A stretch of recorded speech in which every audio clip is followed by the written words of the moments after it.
Mathilde Panot. Bonjour. Merci d'être avec nous sur France Info. Bonjour Paul. Bonjour Agathe. On va parler de votre niche à l'Assemblée aujourd'hui, c'est-à-dire que vous avez carte blanche pour proposer 8 propositions de loi. On va parler du budget, de votre stratégie pour les municipales qui interrogent le Parti Socialiste. Mais d'abord, Mathilde Panot, le président est attendu sur un site de l'armée de terre en Isère aujourd'hui, dans un contexte de guerre en Ukraine.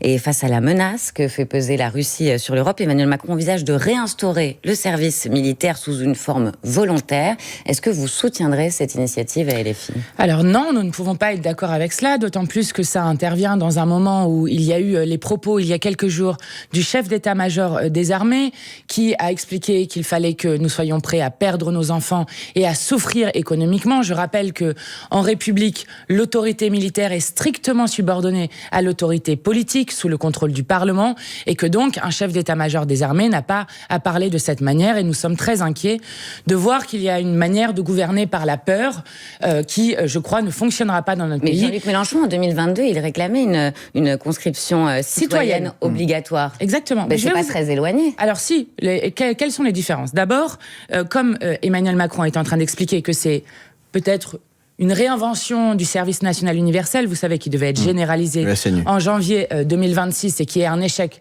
tellement fort que finalement ils ont décidé de l'abandonner, qui concerne, je le rappelle, des mineurs, avec des dérives, un coût exorbitant qui ont été démontrés, avec, dans ce qui a été annoncé pour l'instant, parce que nous n'avons pas les informations exactes. Il va le faire aujourd'hui, mais vous êtes contre le principe même du service militaire ? Non, mais contre cette manière de faire. Je vous explique. Quelle serait votre version ? Militaire. Quelle serait votre version ? Alors, je dis d'abord leur version, j'explique la nôtre. Exclusivement militaire, et qui serait rémunéré entre 900 et 1000 euros par mois, ce qui est largement en dessous du SMIC. Nous, ce que nous proposons, c'est une conscription citoyenne qui a l'immense partie qui est justement citoyenne, avec un volet militaire possible sur volontariat, qui est payé au SMIC et qui nous permet de faire face aux grands enjeux de notre siècle, parce que ce sur quoi je veux attirer votre attention, c'est que ce qu'est en train de faire Emmanuel Macron, c'est de concentrer le pays sur des menaces qui sont incertaine, et de détourner le pays de menaces qui sont certaines, elle est incertaine, notamment la menace russe, celle du dérèglement climatique. Incertaine, bah oui, moi j'espère qu'il n'y aura pas de guerre avec la Russie, j'espère que vous aussi. Mais donc vous ne percevez pas cette menace, malgré les cyberattaques, la guerre informationnelle, les attaques contre les hôpitaux, ce qu'on a vu récemment au contraire, en France, moi j'ai été très surprise d'entendre le président de la République parler par exemple des cyberattaques sur un hôpital français, et que derrière, nous n'avons aucune information sur les réponses qui doivent être apportées. Mais j'ose espérer que ici, tout le monde est conscient de l'idée que si nous rentrons en guerre contre une puissance nucléaire, alors nous serons dans une situation qui est gravissime. Et si c'est elle qui nous déclenche la guerre, moyens si c'est de elle qui répondre, provoque la guerre. et il faut évidemment répondre aux menaces et aux actes qui sont faits sur le sol français, mais qu'il y a d'autres moyens de répondre que de faire la guerre immédiatement. Et moi, je ferai tout pour que nous agissions pour la paix, avec une France non alignée au service de la paix. Justement, vous refusez l'alignement sur l'OTAN, c'est votre position historique, mais est-ce que le non-alignement de la France, est-ce que la neutralité est possible face aux attaques russes que décrit pas seulement l'Élysée ? Alors, le non-alignement, ce n'est pas la neutralité. Le non-alignement permet à la fois de soutenir le peuple ukrainien de toutes nos forces, de soutenir le peuple palestinien face aux violations du droit international et au génocide qui continue. Donc ce n'est pas la neutralité. Le non-alignement, c'est de dire que nous ne voulons être alignés ni sur les intérêts des États-Unis, et notamment de ceux de Trump, ni sur les intérêts de la Russie, ni sur les intérêts de la Chine ou de je ne sais quelle autre puissance. C'est que nous puissions, nous, décider que la France redevient une voix qui est écoutée, parce qu'elle n'a pas un deux poids deux mesures choquant, comme on l'a vu entre l'Ukraine et la Palestine. Je rappelle, pour les violations du droit international, Vladimir Poutine a 19 trains de sanctions contre lui, et Netanyahou, pour des violations du droit international extrêmement graves, attestées par nombre d'organismes internationaux et la justice internationale, a toujours 0 sanction contre lui. Donc nous proposons au contraire que la France retrouve une voix sur la scène internationale. Et vous dites ce matin, contrairement au président qui dit que la menace russe est durable, que cette menace russe est incertaine. Ce sont vos mots. Je disais ça par rapport au dérèglement climatique, parce que nous, lorsque nous proposons la conscription citoyenne, nous proposons par exemple qu'il puisse y avoir la possibilité d'agir suite à des tempêtes et autres. Et je veux d'ailleurs adresser mes pensées à nos concitoyens de Polynésie qui viennent d'avoir au moins 4 morts dans des glissements de terrain suite à des pluies torrentielles. De la menace russe. Vous avez vertement critiqué les propos du chef d'état-major des armées, Fabien Manzon. Vous y faisiez référence. Il avait évoqué la nécessité pour la crédibilité de notre défense aussi, que le pays soit prêt à accepté de perdre ses enfants. Ça a fait réagir Raphaël Glucksmann, il était lundi sur France Info, il parle de vous.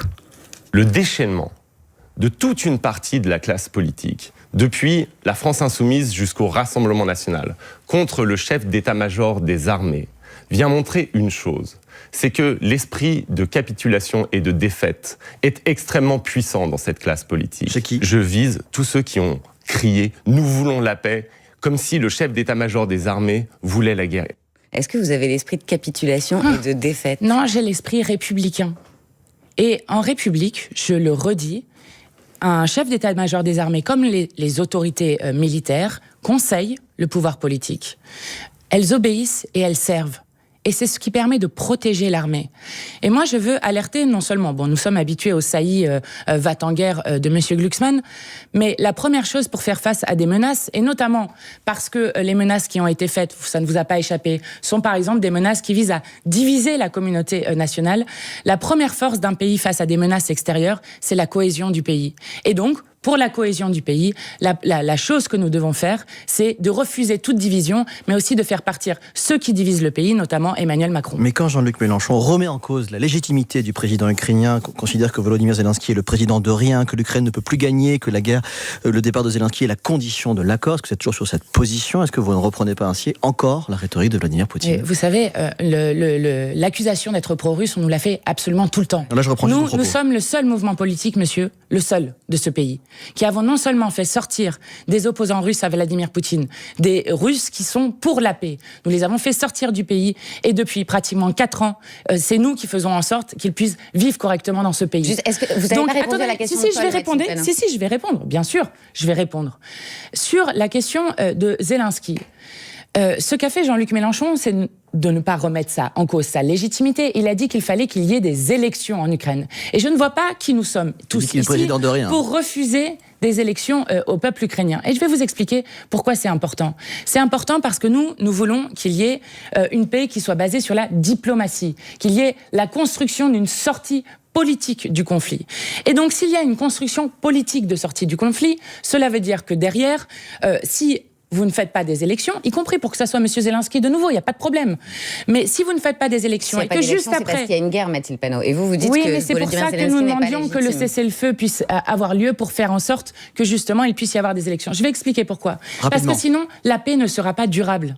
Si vous avez derrière un autre président qui est élu, qui conteste les termes qui ont été signés par M. Zelensky, alors à ce moment-là, la paix ne sera pas durable. C'est la seule chose que nous disons. Et je vais vous dire que tous les va-t-en-guerre qui nous ont expliqué pendant des mois et des mois que c'est comme ça qu'il fallait faire, se retrouvent devant une situation où l'Ukraine est dans la pire situation possible face à la Russie, avec évidemment Donald Trump qui en plus négocie directement avec Vladimir Poutine. On va parler de votre niche parlementaire aujourd'hui à l'Assemblée. C'est-à-dire que vous présentez 8 textes dans ce cadre, parmi lesquels notamment une résolution contre l'accord sur le Mercosur, la gratuité des parkings hospitaliers, l'abrogation de la réforme des retraites.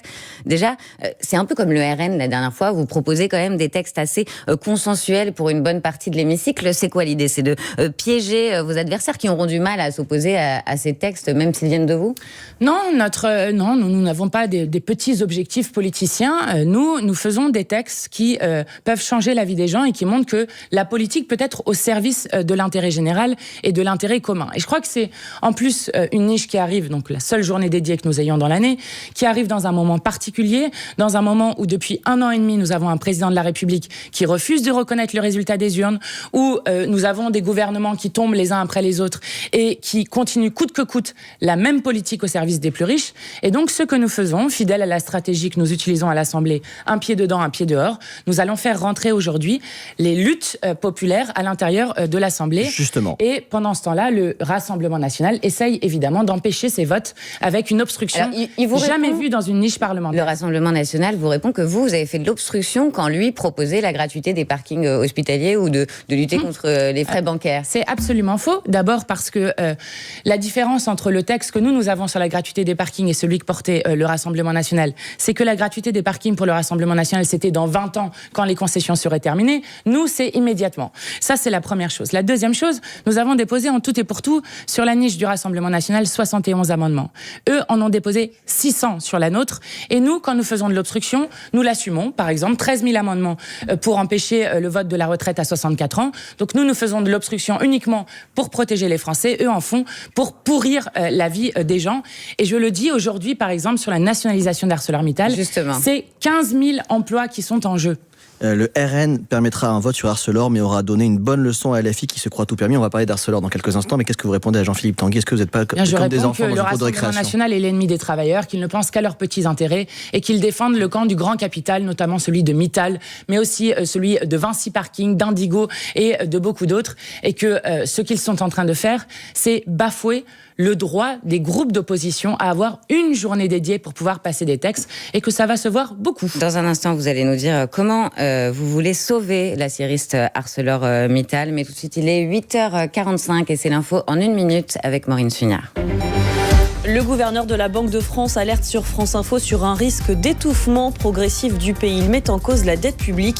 Alors que les débats sur le budget 2026 sont toujours en cours et s'enlisent, il affirme que le déficit ne devrait pas excéder 4,8% du PIB en 2026. À Hong Kong, les pompiers ont pu éteindre le feu dans 4 bâtiments et il est sous contrôle dans 3 autres. 8 gratte-ciel engloutis par les flammes. La nuit dernière, il y a au moins 55 morts et le bilan peut encore s'alourdir. Des centaines de personnes sont portées disparues. Des travaux étaient en cours et les autorités mettent en cause les matériaux utilisés. Donald Trump dénonce un acte de terreur. Un homme a tiré sur 2 militaires américains qui se trouvaient tout près de la Maison-Blanche hier. Ils sont grièvement blessés. Un suspect a été arrêté, un Afghan de 29 ans arrivé en 2021 aux États-Unis. Le président américain promet de renforcer encore ses politiques anti-immigration.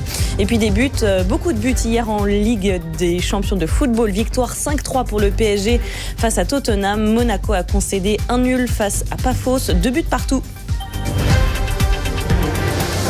France Info. Le 8-30 France Info. Agathe Lambray, Paul Larouturou. Avec Mathilde Panot, présidente du groupe LFI à l'Assemblée nationale, la France insoumise qui propose aujourd'hui la nationalisation d'ArcelorMittal, Paul. Le dernier grand aciériste français a annoncé un plan social en avril, mais pour le ministre de l'économie, votre proposition n'est qu'un écran de fumée.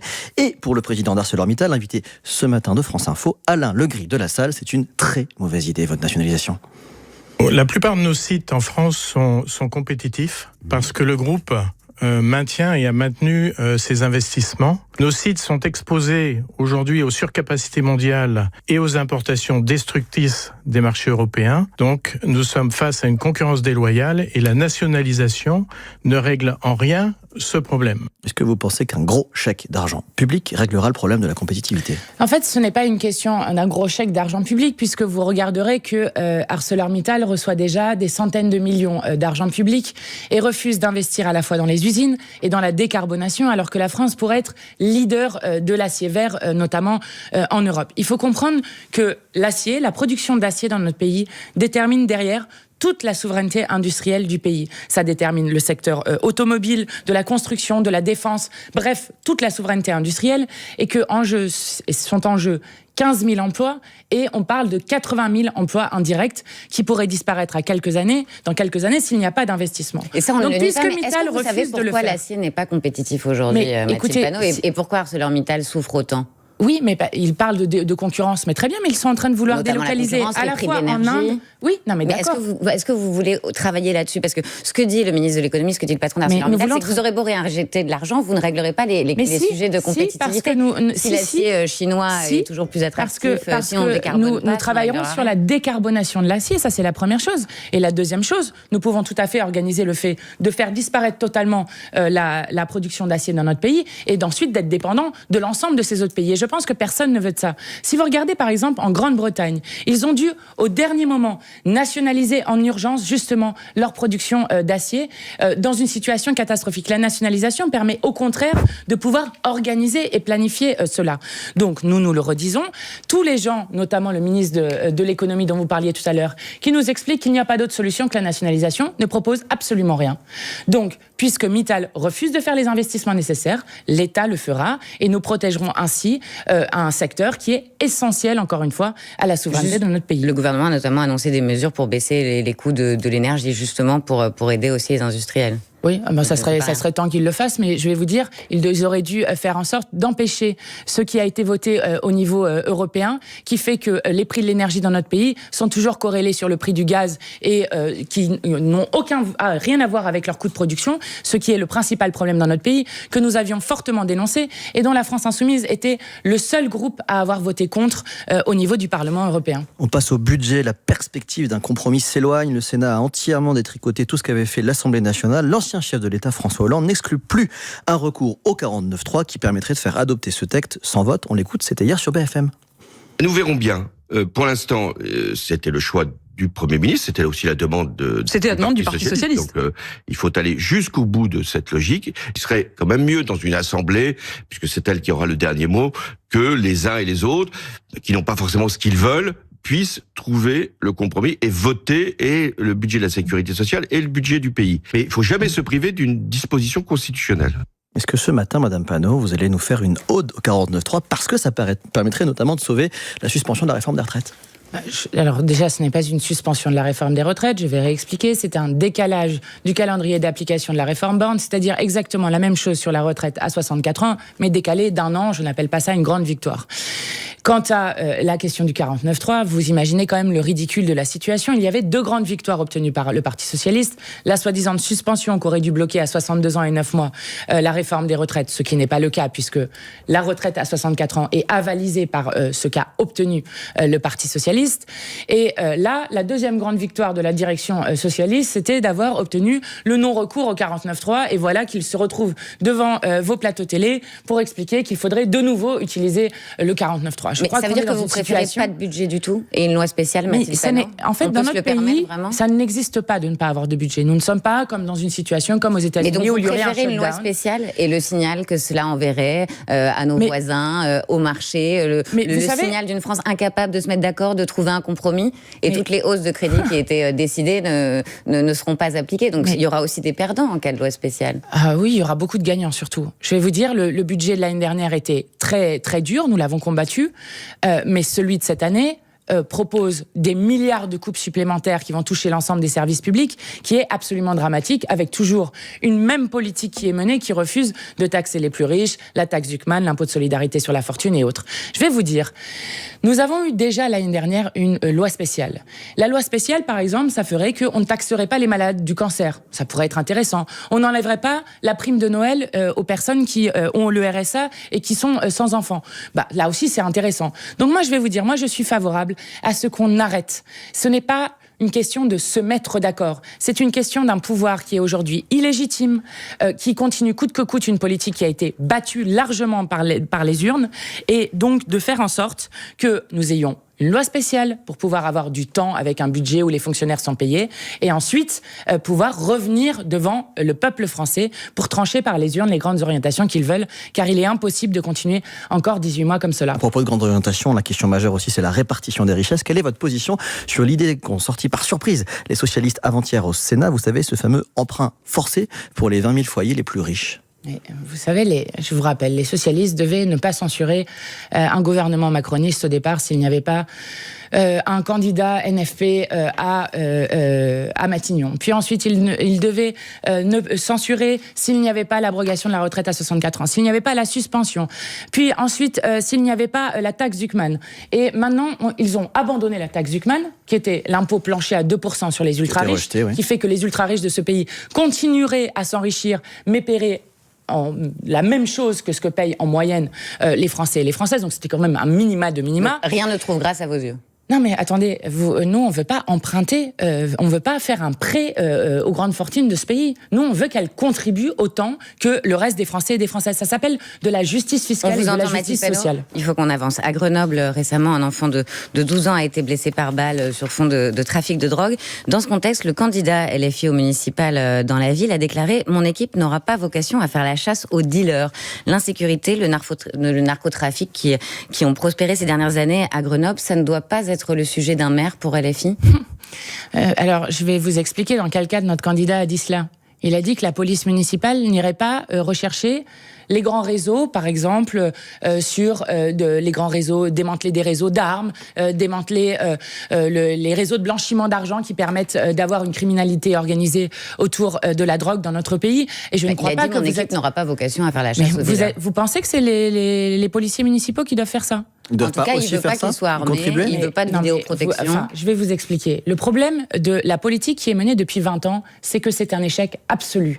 Et si nous reparlons encore de cette question, c'est parce que, comme nous l'avions dit, la loi narcotrafic, telle qu'elle était appelée, n'a absolument rien donné. Nous avons fait un plan de comment est-ce qu'on lutte contre la criminalité organisée. Et pourquoi ça n'a rien donné, la loi narcotrafic ?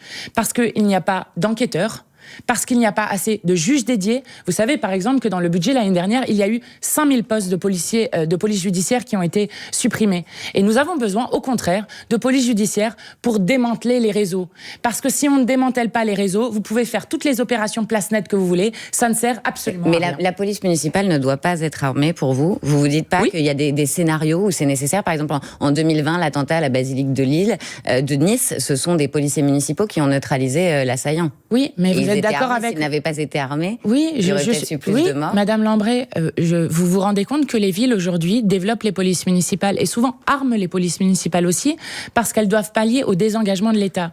Lorsque vous avez par exemple un commissariat pour 9 villes et que la nuit une équipe doit aller quelque part et que du coup les 8 autres villes se retrouvent sans policiers à disposition, et bien souvent ils doivent faire appel à la police municipale. Mais Madame Lambret, vous serez d'accord avec moi que vous n'êtes pas d'accord par exemple que à un endroit les gens puissent être protégés parce qu'il y a une police municipale et qu'à un autre endroit où il n'y a pas de police municipale, ils ne puissent pas être protégés. Donc je le redis, la police est une fonction régalienne de l'État. Elle doit être assurée par l'État et nous sommes pour le retour à la police de proximité. Madame Ça, c'est la première chose. Je suis désolé parce qu'on a plein d'autres thèmes. Excusez-moi de vous couper. C'est d'avoir un service public de la police véritablement au service de la population. Une question sur Grenoble avant de continuer. C'est intéressant aussi sur la désunion de la gauche dans la mesure où il y a un maire écologiste sortant, il y a une liste d'union Vert PS et vous allez présenter, vous LFI, en face votre propre candidat comme de nombreuses autres villes face à vos ex-alliés du NFP. Elle paraît loin, l'alliance NFP. Cette stratégie interroge le patron du Parti Socialiste, Olivier Faure, qui était à votre place mardi.